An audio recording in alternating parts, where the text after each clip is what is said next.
ซึ่งนะครับทางแม่ครัวโรงครัวด้านในก็ประกอบอาหารกันวันค่ำเพราะว่าจะเป็นข้าวข้าวข้าวง่ายเมื่อตอนเป็นควายมาเป็นข้าวต้นวันแรกปูล่านี่ก็เป็นข้าวเย็นข้าวแรงเนาะก็ได้ประกอบอาหารกันตลอดมีหัววัดใกล้เคียงก็ดีคุณพ่อคุณแม่ที่ได้เอาอาหารหมายถึงว่าวัตถุดิบนะครับได้มาให้มาหอมหลายเจ้าหลายศรัทธาบางทีก็เป็นผักใบไข่เกลือบางทีก็เป็นหมูเป็นหมาเป็นยีนเป็นไก่นะครับเอามาให้เอามาหอมแม่ครัวพ่อครัวยังศาลาห้องครัวก็ประกอบอาหารด้วยการทำตั้งแต่เช้าถึงเย็นตั้งแต่เช้าถึงเย็นมาในภาคทวนที่หลายๆวันแล้วตั้งแต่วันดาครัวแล้วนะครับขอแต่บรรพุ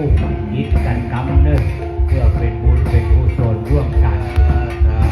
วาลีวังอาโคลาปาริโคเลติกะกะลังวะเมวะริโกตินังเตตะนังมะกะบังติ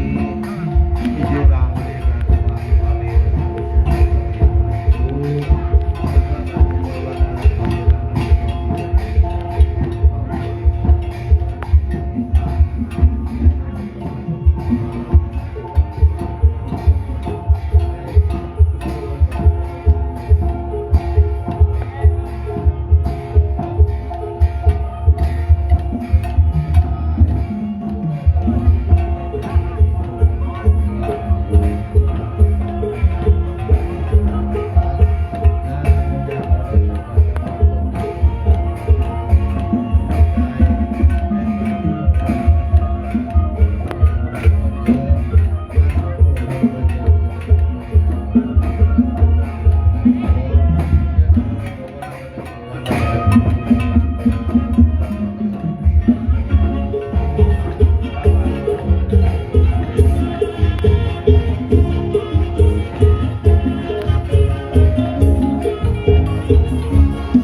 เกณฑ์ก่อนช่วยกันเกณฑ์ถ่ายรูปเลยถ่ายรูปไปตัวเอง